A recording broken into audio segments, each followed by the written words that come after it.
Our heart goes out to the ones who were martyred in this latest Armenian attack that took place in the Azerbaijani city of Ganja. Now, what happens to the ceasefire here?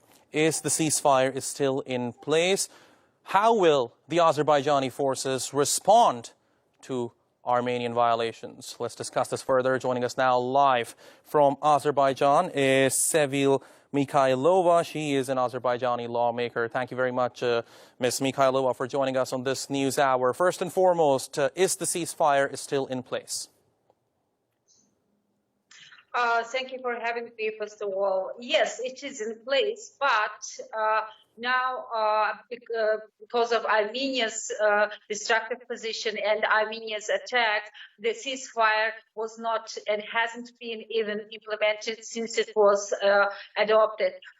Although yesterday, on the 10th of October, it's enacted into law, and at 12 o'clock, the sides were to follow the ceasefire achieved in Moscow a day before.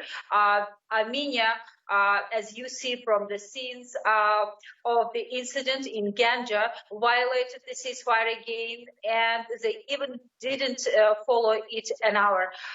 Now the situation remains tense because of Armenia's fault, and they are continuing their attacks. They are continuing their illegal military attacks, missile attacks, and artillery attacks on civilians, which is contradictory to the Geneva Convention. And as you saw from the scenes, Ganja was attacked heavily, and this, of course, not only violates the rule of law because Ganja is located too far from the battlefield, and also it has nothing to do with the battles because it is too far. It has never been under Armenia's control, or it has never been a battle of a field for the battle or clashes between Armenians and Azerbaijanis. So everything is clear. Armenia is continuing its terror attacks, and even these hours, the attacks are continuing. And this happens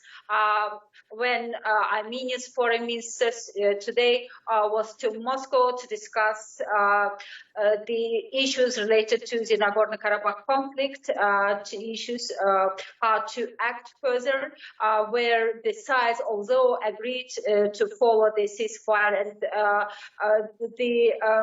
Ms. Mikayilova, if I may interject here now, now this ceasefire was brokered by Russia. We saw a violation of the ceasefire coming from the Armenian side, I believe, a few hours into the ceasefire agreement. So tell me now, does Azerbaijan still think that Russia can mediate between Azerbaijan and Armenia?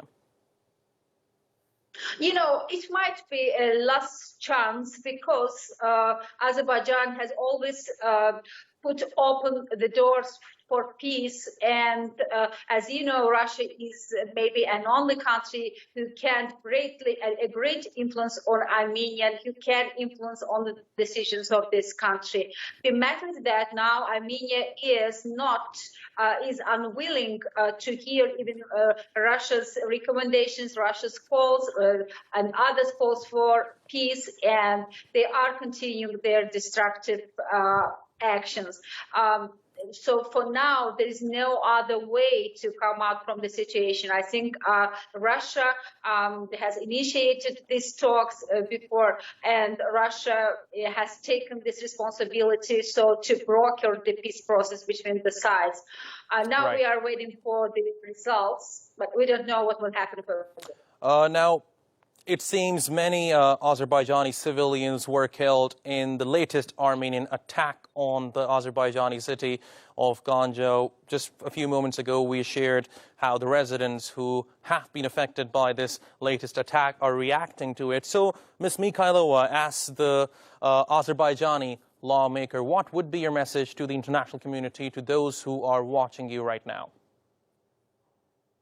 This is a terror attack. It has no other definition, so we know exactly. We have already made our calls to the international community, but unfortunately, I want to repeat again that the international community is still silent toward Armenia's illegal actions, toward Armenia's terror attacks, or towards Armenia's targeting the civilians in the Azerbaijani territory. And we are so frustrated by the fact that the international community has not responded in a true manner to react to this illegality. I think the anti-terror coalition, which was established after the events in the United States on the 11th of September, the September 11th events, they were to respond to this attack, but unfortunately, no country has rebuked Armenia for these actions, and even the organizations who are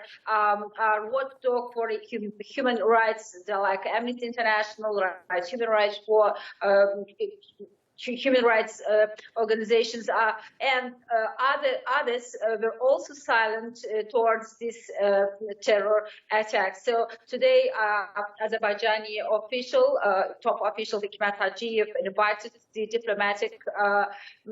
diplomats accredited in Baku to the scene of incidents. They saw with their own eyes what has happened. And hopefully, the facts which we have already disseminated through social media, we have made appeals to the international organizations, to a number of countries, they will find at least their reflection. But for the time being, the international community is silent, unfortunately. That is very unfortunate. On that note, Ms. Sevil Mikayılova, thank you very much for talking to us on ANEWS. We really appreciate your analysis and your taking out the time.